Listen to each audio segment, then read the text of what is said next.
All right, so welcome to First Lego League. Where do I start? Presentation by Husky Robotics. Husky Robotics is our high school robotics team here. It is an upper level of the program that I'm going to talk about tonight. Can you run the video, please?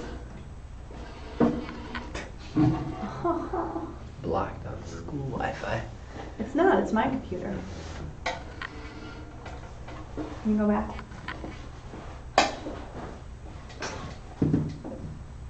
Oh. Here, over there. Yeah, go back. Here, can you guys stop it for a second? Yeah, sure. All right, because I went on guest, of course, and it's not working, so I have to log in on the other. This isn't a robot. It very well may have hydraulic arms, a drivetrain, and a circuit board, but this isn't a robot. This is a lesson in humility, hard work, and collaboration. This is a CrossFit workout for the muscle upstairs. This is an apple for the next generation of humans. It's a lot of things, but this isn't a robot. This is a roadmap that leads straight to engineering. This is a rock to shatter 1,000 glass ceilings, a rope to pull a generation up and out of poverty, a sledgehammer to break down cultural barriers, and a universal language spoken in every nation on earth. And because of that, this is a compass that can help point the way to peace. But please, don't think this is just a robot. This is Glastonbury for technology. This is mission control for the next moonshot. This is the Rosetta Stone to help translate the future. This is the sport that will help us win tomorrow. This is the software to program ourselves to cure cancer, build a clean engine, or step foot on Mars. But this isn't a robot. It's a machine to build the people who will change the world.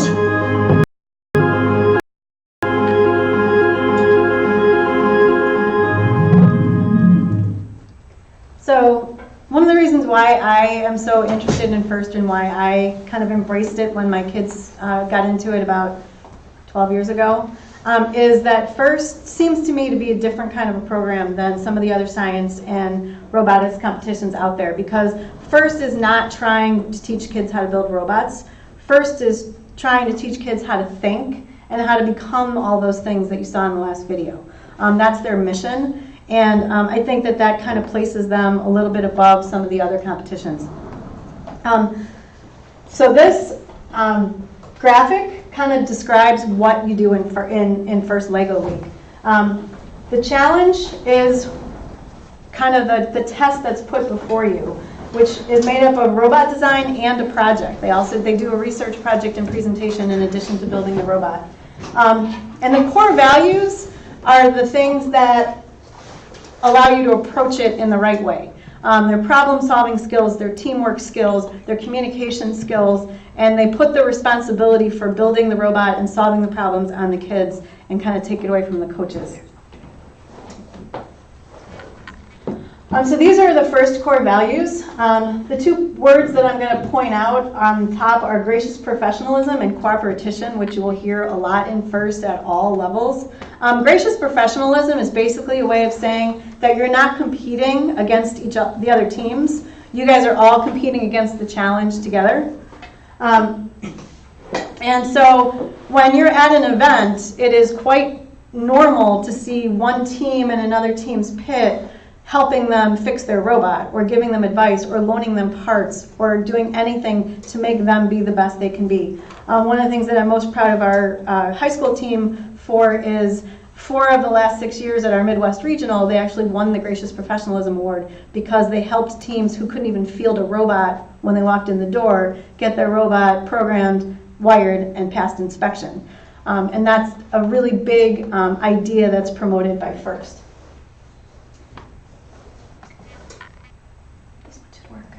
So this is this year's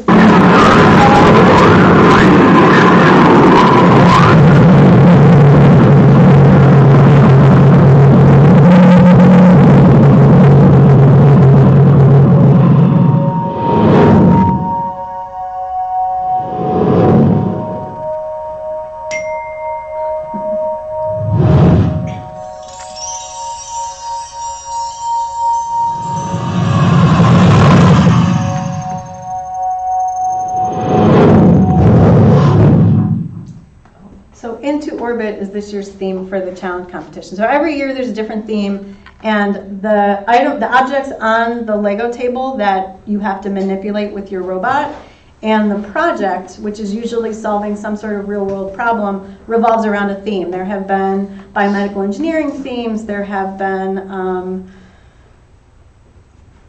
help me. Biomedical engineering themes. Water. Nature's Fairy. So natural disasters. Water was last year's theme. There have been animal themes, education. So the kids, for their project part, pick a real-world problem and try to solve it. For the robot part, they take all of these Lego manipulatives that are on a table and they try to score as many points as they possibly can.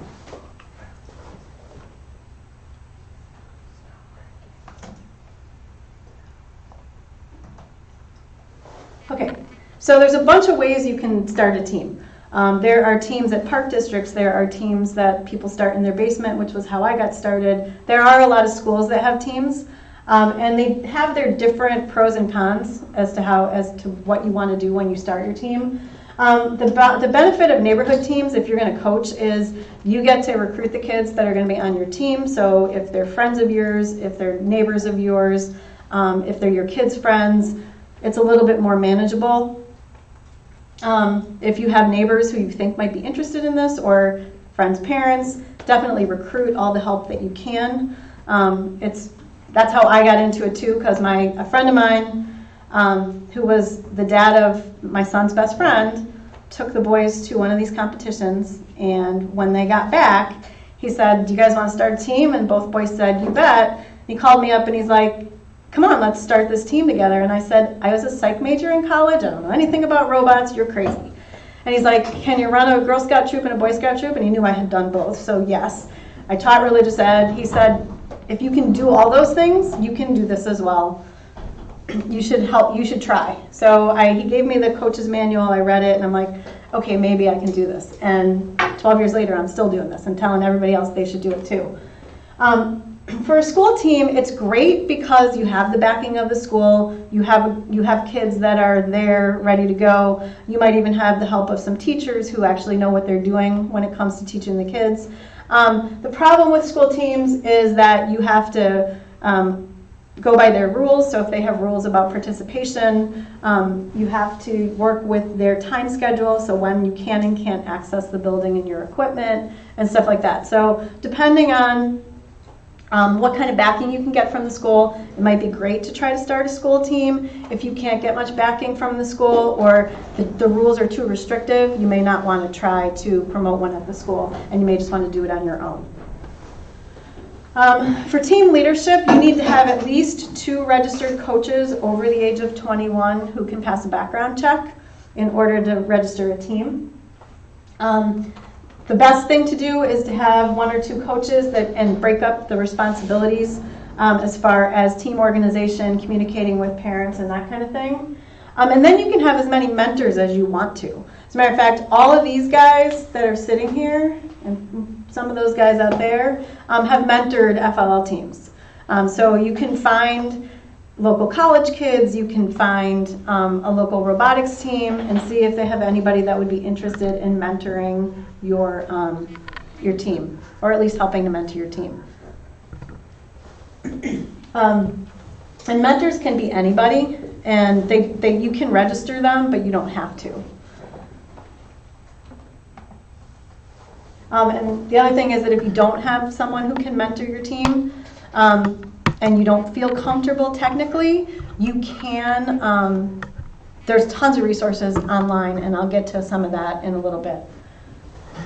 So one of the things you need is a space to meet. You need it to be big enough to handle whatever the number of students on your team are, and it can be anywhere from 2 to 10, and that's entirely up to the team and the coach as to whether that's 2 or 10 or somewhere in between. You need a space for the challenge field setup. The field setup table is 4 feet by 8 feet.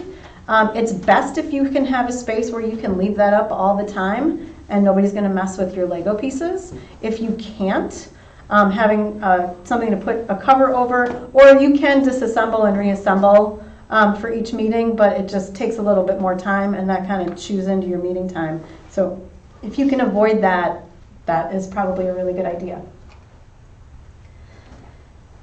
Okay.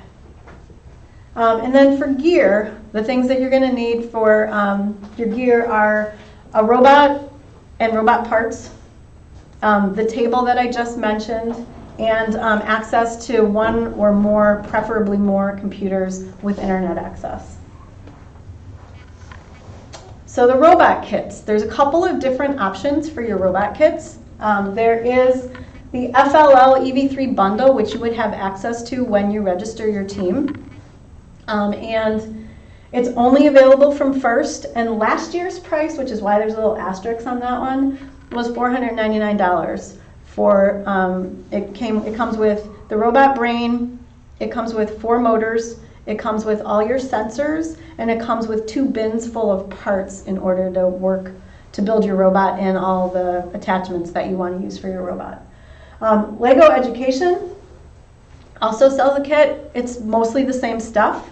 It just has fewer parts, so it has 1 tub of parts instead of 2 tubs of parts. And then the third one is a retail set. And the one thing that you have to be careful with the retail set is that it comes with different sensors.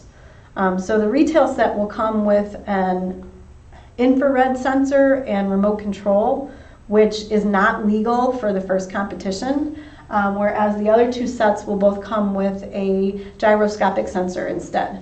And not every team uses the gyroscopic sensor, so if you don't have it, it's not going to be a problem. But it's nice to have the option to have the right sensors. But as far as parts that you can use, if you have any Lego parts at home, all of it's legal. If it says Lego on it, you can use it to build your robot as long as it hasn't been altered. So have at it. You could use, I've seen Bionicle pieces. I've seen, those giant green wheels from the old Star Wars sets. I've seen those used on robots, and it's kind of funny to see what people, I've even actually seen Duplo sets used or Duplo pieces used on some people's things. So anything Lego makes is legal. And there's a lot of places to get extra parts if you feel like you're running out of something, and there's always that one 5-beam or 7-beam that you never seem to have enough of. Lego Mindstorms or EV3 expansion sets are really good. Those are available at Lego Education.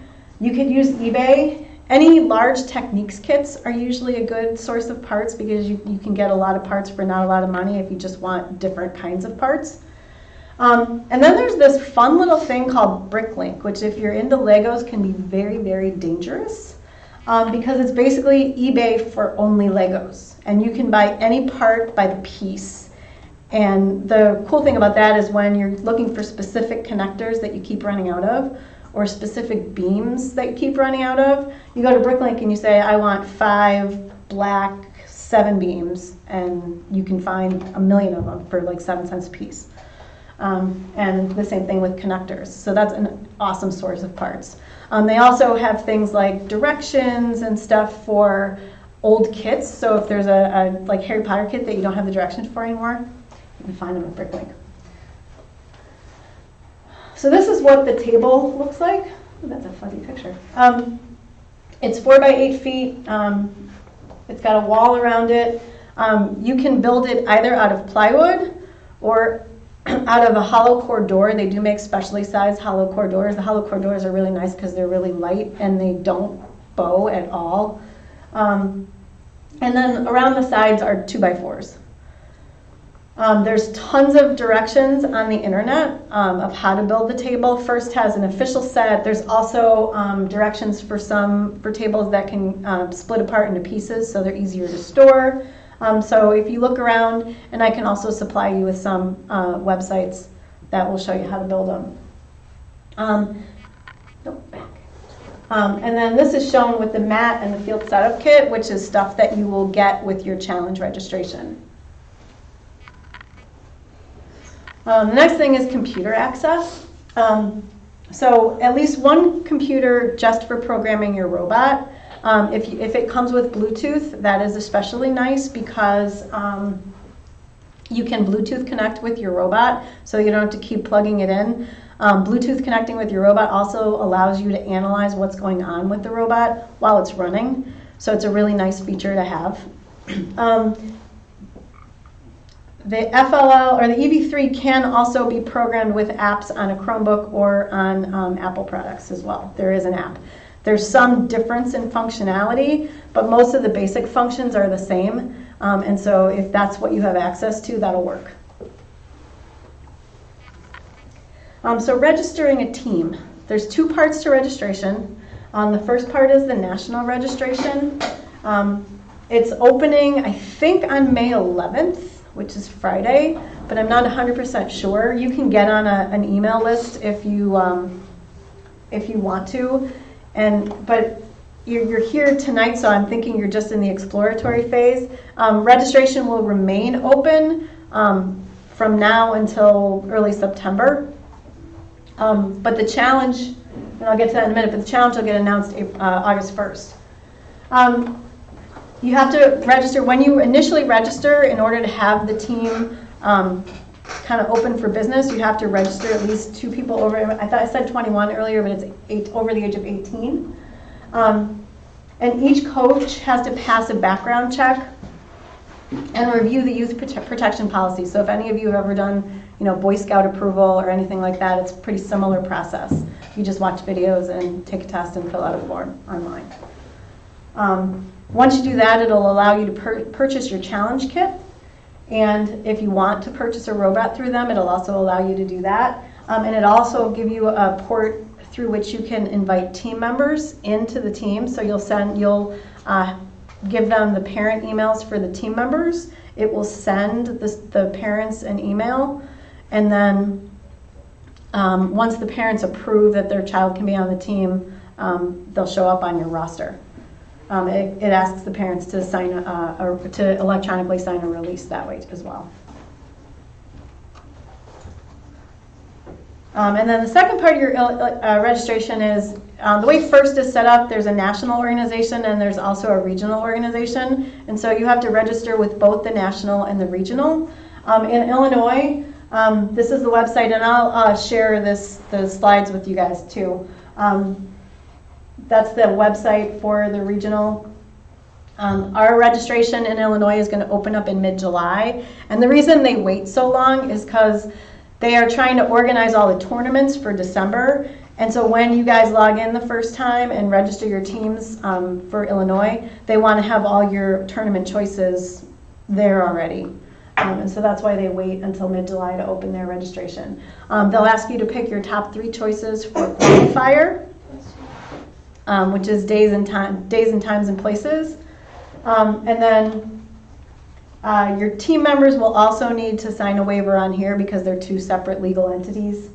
And you can also, on this website, join the announcement list. So anything that happens in Illinois that's going to impact any of the coaches, if there's training, things like that, will all go out through the announcement list. And there's also a Yahoo group so that if you have questions or you're stuck on a problem, or something is not going right with your season, the Yahoo group is a great resource because all the experienced coaches monitor it, and so you can get a lot of help that way. Budget.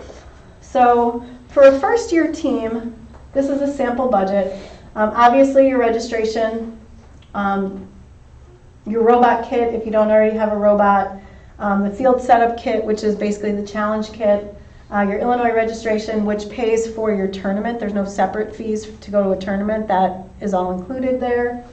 The table costs roughly $100 to build. You probably want t-shirts for everybody on the team, and then you might have posters or props or something for their project presentation that you might want to buy, so that extra miscellaneous expenses or printer for, ink for printers and stuff like that. That's what the miscellaneous expenses are. So it's about $1,270 for a team. And the way we used to run it, we had 10 kids on our team, and we would just divide that by 10, and that was each kid's fee for the season.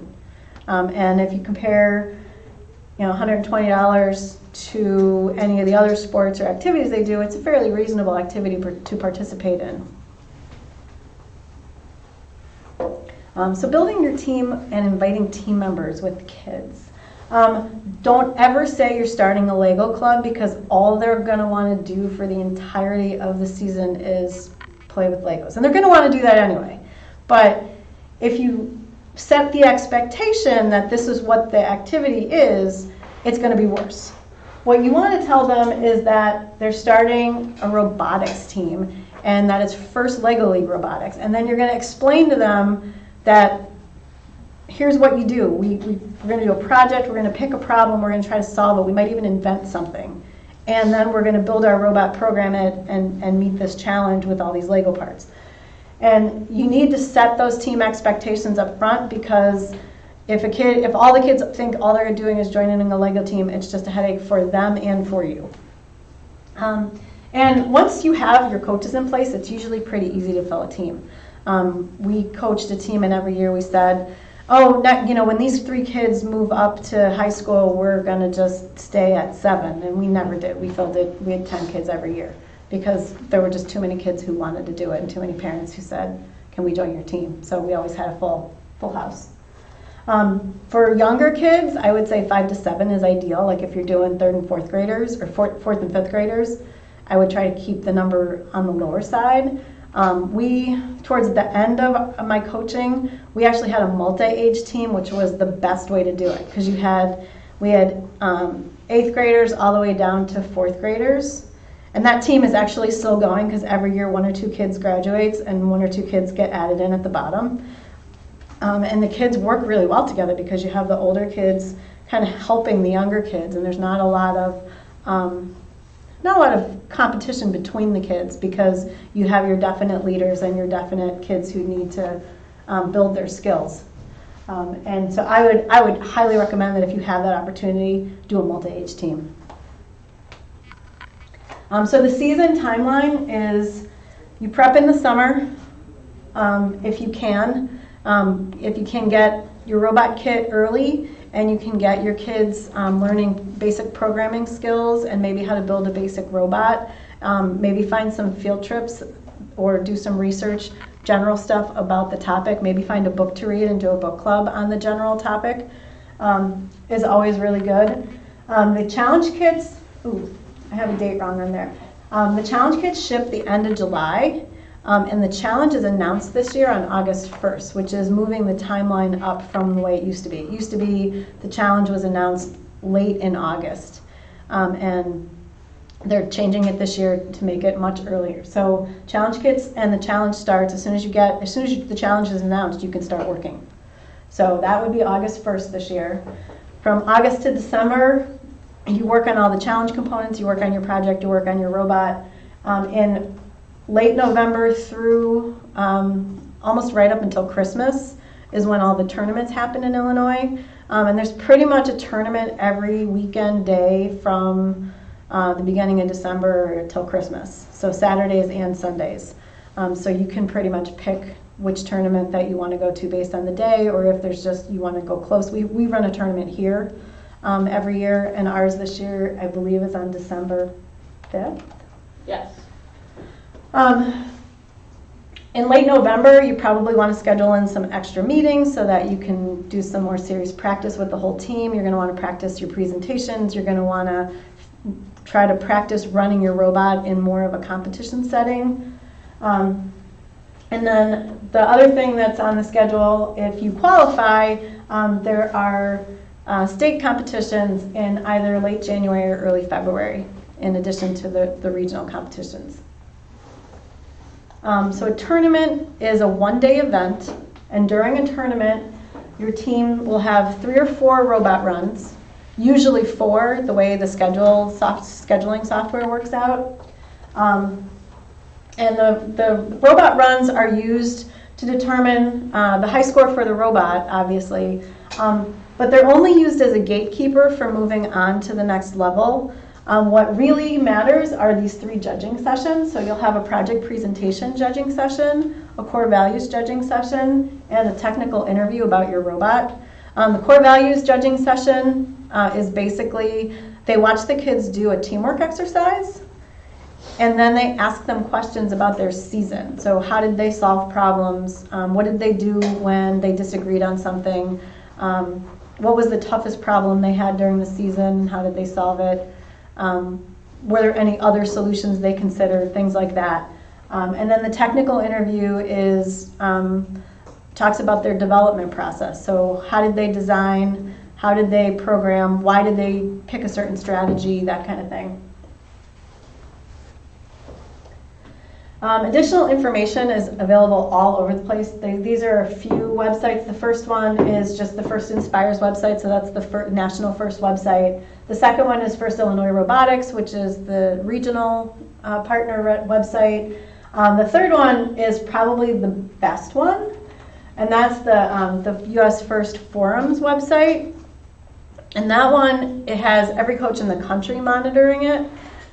So if you have a problem, you could probably get an answer on that forum in like seconds, as opposed to minutes on the Yahoo group. And then the last site, we have developed a resource page for teams through Husky Robotics. So we've collected some of the resources that I've told you about, which were things like Carnegie Mellon has a website that has all sorts of robotic stuff. There's a website called STEM Centric that also has a bunch of videos and tutorials for robots. There are a number of other resources. There's a step-by-step programming worksheet that you can just print off and hand to the kids, and it takes them from turning the robot on and how to deal with files all the way through basic loops and switches. And so they could take that worksheet and just work through it step by step. There's all sorts of other resources like that. There's some videos on what a tournament looks like. There's other videos on how to do your project, like how to approach it, and what kind of steps to take when you're doing it. So that one's a really good site, and we keep adding to it all the time.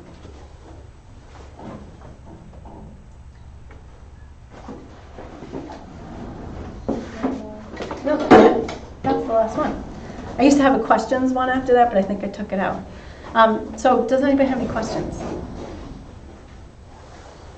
If you're starting a team, how often do the teams meet as a Okay, coach? So we always met during season twice a week for an hour and a half. Okay. And then in November, we would have a few extra meetings a week. And that's enough to get kids that haven't started and Yeah. mentors that haven't started just up to speed and everything. Yeah, I mean, you set your goals. Okay. And we had kids that would work at home too. Like some of the things that we did for our team was we set up a Google site. Okay. And so they would do research and project stuff at home and post whatever they needed to the Google site, which was very helpful because then they could focus more on the robot in the meetings. We had kids who would call up. So we met in my friend's basement, and our rule was as long as there was a parent home and you had more than one kid who wanted to work, they could go to the basement whenever they wanted, as long as they called ahead and scheduled it with the people whose house we met at. Right. But it was as long as there were 2 or more kids working together. We wouldn't let one kid work by himself. But you can let them put extra time in that way. Thank you. Something we did, I was on an FLL team for 2 years, 7th and 8th grade. Something we did was like during the week we had like as it came down to like who was doing what in the robot, we kind of had like a couple kids meet on one day and some of the other kids meet on another day, and then like during the weekend, if that worked for everybody would meet. That's something that we did as a team that you don't really have to do, but Okay. that's like another idea. Awesome. Thank you. Mm-hmm. How about the notebook? Like this journal notebook you have to keep as you're going along? I've heard that they're... So we used, yeah, go ahead. You can talk. Oh, so I was on their FLL team, not when you were coaching. Right. we had a robot log and a project log and a core values log. So basically we kept record of everything robot, project, or core values we did each meeting. And then we presented that to the judges at the competition.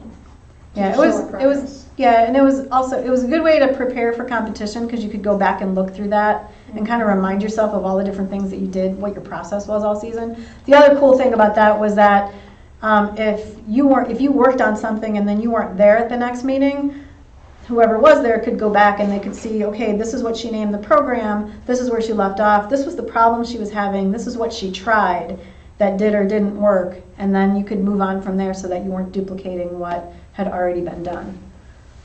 And you could do that in a paper notebook. You could also do that as part of your website. You could set up a couple of blogs on your website. The thing that I really like about Google Sites is that you can have a closed site so that it's just you and your kids and your team. And I would always invite the parents in, and so you just put all the emails into your site, and those are the only people who can access it. And so it was really private and safe and secure. And you could keep everything in there. Was it just like a quick, this is what we did today, it doesn't have to be super detailed? No, Okay. not detailed at all. It was very basic information so that it could be useful for the people at the next meeting. We always said like what we did, what we didn't do, and what to do next time. That's what we did. Right. It's kind of a logo book. Yeah, Yeah, it was more of a logbook than anything else. yeah, definitely. Any other questions? Is anybody chatting? Okay. Yes. Am I silly to take this on if my youngest child is going into 8th grade? Definitely not. Okay, I'm Yeah. why? So I started this when I was in 7th grade, so just 1 year earlier. But I would definitely say that the experience I got just in my first year was very, very valuable in terms of I learned not just technical skills, but also like how to work with a team, how to do research. Coming into freshman year, that's going to be like a big change from middle school to high school. And I think part of what made my transition so much easier was definitely getting some of that experience with like a team. The competition experience was really nice. Coming into our robotics team as a freshman and knowing a little bit more about programming and about mechanical, putting things together, how to think about like the design process was definitely useful. So I would definitely recommend that even if he's going into 8th grade that you consider. What was your group of kids? Like, was it school-based? Was it? So mine was a private team. My dad started it when I was in 7th grade. And yeah. It was just like neighborhood kids, or how did you get your team? Who were those people to you? So a lot of them were neighborhood kids. My brother and I were both on the team. When I was in 8th grade, he was in 4th grade, so that was the first year, 4th through 8th grade. So a couple of his friends, a couple of my friends, and then a couple of people we didn't really know super well. Kind of neighborhood kids from like my middle school that were interested, and we kind of came together. I think I remember my dad. My parents talking to like the people that they knew and were friends with like in the area, just so it's easier for them to like come to meetings. If they're super far away, that can get kind of challenging with time. Right. Thank you. Yeah. Did anybody on your team have programming skills or anything like a head start, or did you guys all start sort of fresh We all started fresh. and you picked it up right away? Yeah. I think what's really nice about Lego. Go ahead. EV3 is super easy to work with Yeah. because it's just block-based programming. Okay. So like you have like a move block or like a turn block Okay. or like loops. It's very simple. It's not like Word. Is it like Apple play? What was that Apple programming? Do you know what Scratch is, Greg? Kinda, yeah. A little- It's I like do. that. It's similar to Scratch. It's all GUI, like you just drag Okay. it. Yeah. Wow, It's very excellent. simple, yeah. Yeah, so basically if there's a move block and you take the move block from the menu and you drag it into your work area, Okay. and then the move block has parameters you can set. So it has, Power. which motor you want to use, how you want it, how fast you want the motor to go, and then like How long? what makes how it stop, far? right? Okay. So you can use distance, you can use time, you can use a sensor, Locations, location. Yeah, degrees, yeah, it's Yeah, It's very intuitive. yeah, I've worked with that. So there, you mentioned it's similar like a lab view. it's a LabVIEW derivative, but it's way, way, way more basic than LabVIEW. LabVIEW. Yeah, LabVIEW's a lot not more level complex. crazy. This is like way down there. It's very intuitive. My brother started when he was in 4th grade, so Yeah, I didn't know much started- about anything he could do. I Yeah. started it in 2nd grade, I think. And if you're Yeah. curious, you can actually download EV3 without a robot. Like you can take a look and see what it looks like. It's available on the Lego Education website, and it's a free download. Yeah. When the robots first came out, when they switched from NXT to EV3, you couldn't get the program unless you had a robot, because you had to have a key and all that stuff. And now it's just a download. Okay. I think my son and I were doing a similar thing through Apple. You can download, I forget the name of it, but it's the same sort of modular program. Right. I got 2 things. Teamwork. Did you guys dedicate like 45 minutes of your hour and a half to we're just going to do team building type things? No, we would do maybe every other meeting. We Yeah. would do a teamwork exercise. Yeah, you did. Because if you think about it, everything they're doing is teamwork, right? You have to pick a topic. You have to decide on a problem. You have to decide on a solution. All of those things require the whole team input. So, doing an occasional teamwork exercise just so they know the experience, so that when they get to the judging, they're not thrown by doing a teamwork exercise. But you're learning teamwork every step of the way. So you don't really need to practice it separately. Right, yeah, and also I was on her FL team, so we had like we had like throughout the week, during weekdays, we were like more separated, and during the weekend meeting, we were all kind of together at the same place. So we normally did the exercises on the Sunday meeting when we were all together. Just like a small little thing, just to keep people thinking about it as they're working.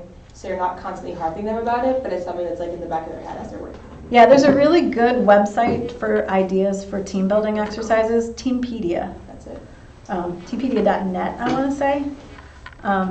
But it has it like by category, like all these different team building exercises. You tell them how many people you have, and it, whether you want an icebreaker or a team building exercise, and some of them even have like what skills you want to work on.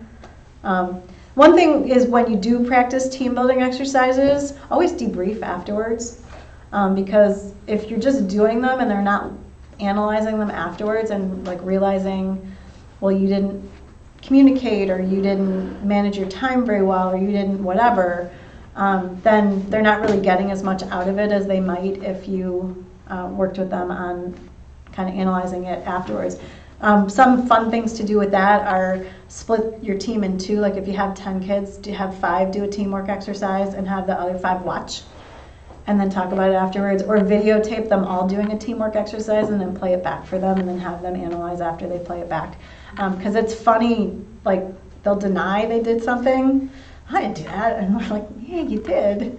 But I think the team building aspect of this whole thing is one of the fun parts of it, because you really are supposed to focus on it. And the kids get a lot more out of that than I think they get out of some of the other things that they could learn anywhere. My other question was as coaches, you need 2 to register in May. Mm-hmm. Can they change? Because I know I'm one, and then I don't know who else would do it. So if I recruit somebody to do it, but I know they're not going to do it later on, can I change that to coaches' name? I think so. I think you can just switch it out. Okay. Or you could register the 3rd person as a mentor, as long as they're over 18. Because if anybody under 18, you don't have to register at all. And I've never tried to unregister someone once they were registered, so. Yeah. I know our elementary Who would help me schools. right now? Yeah, so I know our elementary schools, they use one of the teachers, and she's the second coach on every team, but then they always recruit more people in later. I think as long as the adult coming in is registered, even if it's as a mentor, as long as they pass the background check, it doesn't matter that name has changed. Any other questions?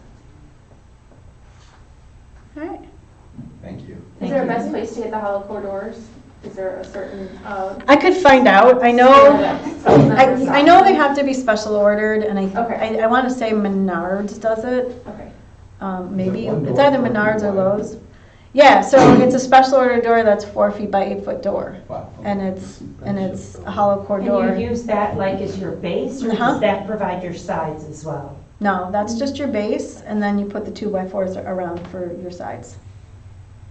I need to recruit somebody who knows how to build stuff. Yeah, I need a builder. I I tried to find the material. We can do it. We got you. yeah, if you That's guys, something that we're if you guys want to price the stuff out and get permission to use the We wood should totally shop, do it. We'll do it. We'll do it. but you have to price the stuff out and get permission to use the wood shop and get a teacher to supervise you. Permission to use the wood shop. Will you supervise us? I'm not even certified in the wood You shop. can do a fundraiser, you know, like sell the tables. Yeah, and- That's seriously a good idea. You know, We're gonna do it. I'll make it. But I'm the director of communication. Yeah. I can do anything. Thank you. she's the yes man. I'm a yes man. Um, Yes woman. Yes, woman. Anyway, yeah, you can look into that, but you basically you have to get Mr. Jurup to say yes, Oh, because Woods is his. Easy. We have one teacher that when the kids are working in the wood shop, he's kind of responsible for them, and so that's who I just recommended that they speak to because I know nothing about anything in there, and I would like to keep it that way. Well, I tried to find the material at the Home Depot or something. I just found that this baseball that's kind of too thick. Yeah, Heavy well, kinda. I mean, you can use a 4x8 sheet of plywood. Yeah. And that's what the first table we built, that's what we used, was a 4x8 I just foot. feel like if we try to lift it, it's kind of too heavy. Well, it is really heavy. That's why the hollow core doors are wonderful. Do you take the door to your competition, or do they have? No, No, no. when you go to competition, all you bring is your robot. You could bring your laptop in case you need to make any programming adjustments at the last Extra parts. minute, extra parts, presentation stuff. presentation stuff, probably a hard cord so that you could program your robot because you really don't want to be using Bluetooth with robots all around you. Scrimmage. Yeah, because everything else is set up here. so you can use other materials just as long as it's 4x8 in the field. Yeah, so it's Yeah. got to be, I mean, and I've seen people get away with, and a couple of people I've seen do this because they didn't have construction skills and they weren't really sure how into it their kids were going to be. So they basically made the 2x4 frame and put it on the floor and rolled the mat out. And the mat is something you get when you register. Yeah, the mat, Yeah, they ship it to you. so the mat and the kit, the field setup kit Mhm. are the things that they will ship to you. I mean, you just And the send mat them changes parts every, so the and, mat will be specially printed for this year only. Okay. And so that is the part of the So we don't challenge. have to do anything to said mat. You No, have to well, cut no, out you'll and get, you have a to- bunch of Lego parts and Yeah, directions. you get parts in bags, and there'll be like clear directions online as to how Yeah. you build each It's part. just like a Lego And then set. like you like stick it onto the actual mat itself with these Velcro things that they give you. It's super easy to So follow. that's how you'll start every season. All of the students that you have will build Build mechanisms that you're going to be like manipulating. And mine will look like hers will look like. Yeah, yours. they're all the same. Everything will look the same. Everything Okay. will be the exact same. As long You know, as you the stuff that looks different at the end of the season is robots. your robot. So your robot, you get a box with a brain, a bunch of motors, and a bunch of sensors, and a bunch of parts. And what you choose to do with those is entirely up to your team. Now, you are allowed to use instructions that you find online. Yeah, I was gonna say there's a lot of- And I highly recommend, especially for teams with little kids, to have them build a basic robot with instructions the first time. And then maybe play with that a little bit as you're learning to program. And then as you see things that maybe you could do better, have them revise that design. Or maybe there are teams that will buy 2 robot kits instead of 1. And they'll build 2 different designs and see how they each work. Can you disassemble the kits and redo it? Yeah. Yeah. Yeah. I don't Yeah. think anyone saw like how the robots really look, other than in the video. So this is just a picture that I have. But that's kind like, of- you- that's like one of them. that's a souped up 83, right? Well, not really. Like that's what she means by the brain right there, the brick. So then Yeah, that's everything underneath is stuff that comes in that initial. You can actually find directions Kit. to build that robot online. So this is like a super basic bot, right? Yep. So you put the wheels, the motors, and this is the brick that these are large motors that make the wheels turn. And the only thing that's missing here is probably Can like you find wires. a robot run to watch? Yes. But not a like crazy one? Yeah. 535 points. Yeah, not that FLL one. Hydrodynamics World Championship run. Drag racing. What is that even supposed to be? Here, pipe removal mission. That looks good. Yeah, that's, well. This one, right? Yeah. So this is the robot doing like one mission. Hey everybody, it's Mr. Hino with Mr. Hino's Lego Robotics. I wanted to take this video and probably some other videos after that. Let's find this. Truck's ready. In the program, I turned down the motor speed just so that your mission is successful. Yeah, wait, let's Right, try there we go. There you go, here. This is better. Super basic. That does look like a robot. So that's like one of the jobs. So do you see like that, all this like green, yellow stuff would be built by you. It'll come, like all this stuff on that one mission right there in green and black, that'll come in a box, in like a baggie. You'll disassemble it when it comes like shipped to you, and there'll be instructions online on how to build that thing. And did you use did that robot use like a light sensor to see that black line to then turn? Probably. It could have. have, It might it's have. not necessary, but If- like some teams will choose to do that for accuracy. If not, you could just say go for 13.8 rotations and make a left. Oh, okay. So that's just that like- may differ on how each team Yeah. gets into that. That's up to you. Programming and robot design is what you do. You're making like how accurate you want to be. That's the coolest thing, seeing how like one mission can be done like hundreds of different ways. Based on different- In both programming and the way that you build the robot. Yeah, that's what mechanical design. So there's tons of different Yeah. ways. Yeah, so we will be running a training session.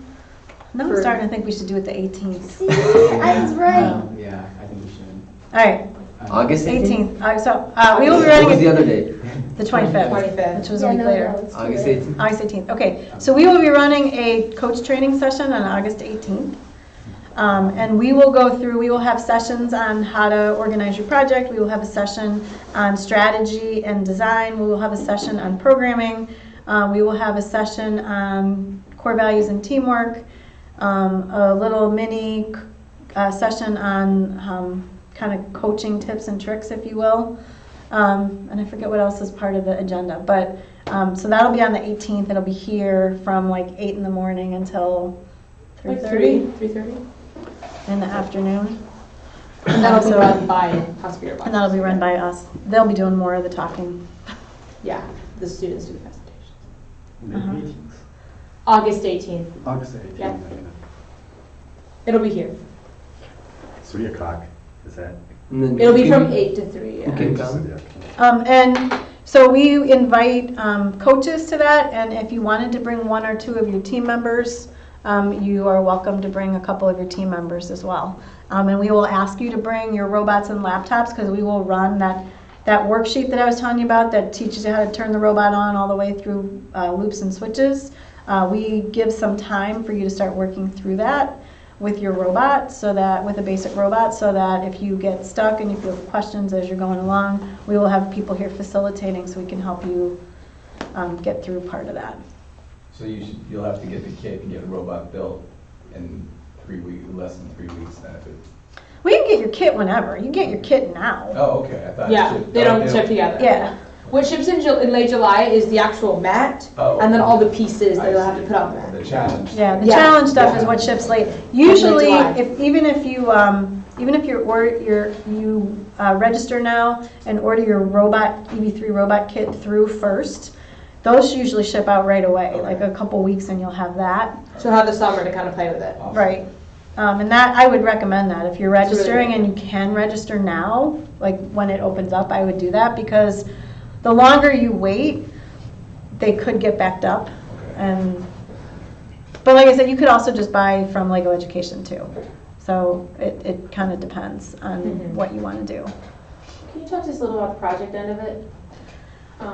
Yeah. How long is that typically? It requires interviews? No, well, everybody's project's different. So you run your project differently from how I might run mine. Depends on what the kids want to do. So every year the project has a couple of different components. Component number 1 is that you pick a topic that somehow relates to the theme. The theme this year is outer space. So it could be any topic Literally related to anything. outer space. The second requirement is that within that topic you find a problem that is not adequately solved yet. And then the kids need to work on a solution for that problem. So you need to research the problem, you need to figure out what's already being done to solve the problem. You know, they could pick like space junk. That could be a problem that they could pick. They could pick something that happens to the astronauts when they spend a long time in space. They could pick, I mean, it can be anything. And this one I think is going to be a little tricky just because space is such a That's gonna be so technological thing. I'm gonna prototype. So they'll pick the problem, but then they have to come up with an innovative solution. So something that no one else has thought of, or a new way of using something that no one else has thought of to solve the problem. And then they've got to present it. The presentation itself is, correct me if I'm wrong, 5 minutes, 5 to 7? No, 5. 5. It's 5. 7 is Is yours. us, okay. So the presentation itself is 5 minutes, and they look to foresee, you know, a creative, exactly what we talked about, that you know, identify a problem, you come up with an innovative solution, and present that in some sort of like a creative way. And then the next 5 minutes, the judges are allowed to ask you questions. So they'll ask you, it's like some sample questions. Like they could ask you, you know, what does this do that existing solutions don't? How does this help, you know, our world? How will this, you know, better X, Y, or Z? And so they're allowed to ask you up to 5 minutes of questions based on what they hear in your presentation or what they didn't hear in your presentation. Yeah, so like for example, our team FLL Force 2024, they figured out their solution, which was, or the problem, which was baby wipes in like sewage drains, and they created a solution which was a product, and the product was just simply a better trash can for the baby wipes. And I think that's one of like the main things, because they presented it so well, main things that got them to the state competition. And they presented it in a skit, which was like really, you know. Yeah, so they don't want the presentations Humorous. To be like a PowerPoint. Yeah. Right? They want the presentations to be fun and entertaining. So kids usually, I've seen skits, I've seen raps, I've seen parodies, I've seen, I don't know. It just has to, I've seen puppet shows. And if your kids decide to do a puppet show and then they tell you they want to build a puppet out of Legos, stock up on a good supply of glue and glue the Legos together. Because otherwise, the puppets fall apart every time you try to practice. And you spend all your time putting the stupid puppets back together. Just saying. Because 4th grade and 5th grade boys, when they have all these things on sticks, and then they start, whatever. That was fun. So, I don't remember, I put this together a while ago, but this is I don't remember either. say Don't publish. go Click into, on publish I'm in first. the wrong one. yeah, click view, click the I. Yeah. There you go. There we go. See. But this is part of our training website. So what is the project? For the project, as a team, you explore a theme.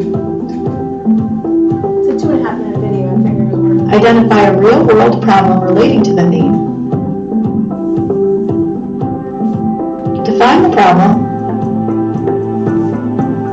And find out what's already being done about it. Then, develop your own unique solution. Put together a presentation. Then share your idea either with your community or with someone who was impacted by the problem. Each year's challenge has a different theme. Themes have ranged from transportation to food safety to energy. The scope of each theme is generally very broad, allowing teams to pursue topics that interest them. First releases a teaser several months in advance for the next upcoming challenge. However, complete information is not available until the challenge is released in late August. Once the challenge is released, Details on the project theme can be found in the challenge documents. Project documentation usually includes a suggested approach along with activities and other ideas for getting your team started. One aspect of research that FIRST highly emphasizes is reaching out to experts. Whether you email, Skype, call, or take a field trip, teams are encouraged to go straight to the primary source for some of their information. Experts can be scientists, teachers, museum curators, technicians, or anyone who works in a field related to the theme. Get creative, then watch how empowering it is to your team. When it comes time to decide on your presentation, be creative and engaging. Skits, songs, and puppet shows can be fun for both the team and the audience, as long as all of the information is conveyed as well. Props, costumes, and characters are great too, as long as they enhance but do not take over. Presenting to community or school groups are good ways to share your team's problem and solution. You may even share with your experts. Sharing is meant to be an exchange, so just posting to the internet, unless you are accepting and responding to comments, isn't really sharing. Also, remember you need to share your project before you attend your qualifying tournament. Having plans to present after your tournament will not satisfy the requirement. The project is meant to get teams engaged in solving real-world problems. While some solutions are more successful than others, every student will be empowered by the experience. So that is one of the videos off of our coach resource website. Yeah.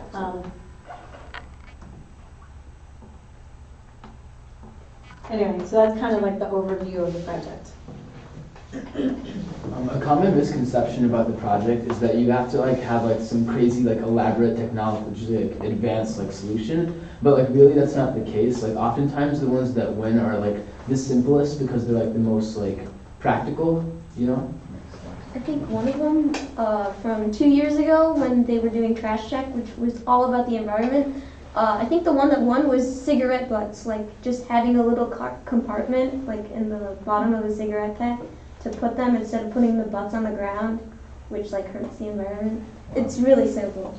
Yeah. There was a year where it was literally a big red balloon you inflate for safety or something. I feel like it was something like that. Last year there was one, they determined that one big problem with airplanes and birds is they get sucked into the engines. Oh, yeah. And if you painted a red stripe somewhere close to the wingtip or something, the birds recognized the red and so they wouldn't go near it. I mean, it's just something crazy, but they did their research. That's what it is. They did their research, and this was one of the things that, because I judged a project last year, and it drove me crazy because you need to teach the kids how to do real research. And so, just Googling it, and we'd ask the kids, what were your sources? And they would just say the internet. They wouldn't say this university website or this association website or, this article from this magazine. It was the internet, and it was driving. I'm a librarian too, so it was really making me crazy. Take your kids on a field trip to the public library, and ask help. That's an expert, right? They can help you do the right kind of research. So there's all kinds of experts that you can talk to about all kinds of things. But teaching them how to do research properly and then organize it properly as they're doing it, which is another thing that the Google site is really good for. But that's a big thing. Thank you very much. Did you guys all register through our Google form? No. Okay, so if you want to give me your email address, I can email out all the links and the slides. Yes, please. For you. If you guys, the rest of you all registered, then you're good because I have your stuff. I didn't know you had it. Pencil? Here. I got an email forwarded. Okay, can you stop broadcasting? I was interested in that. Yep. Thank you. You can also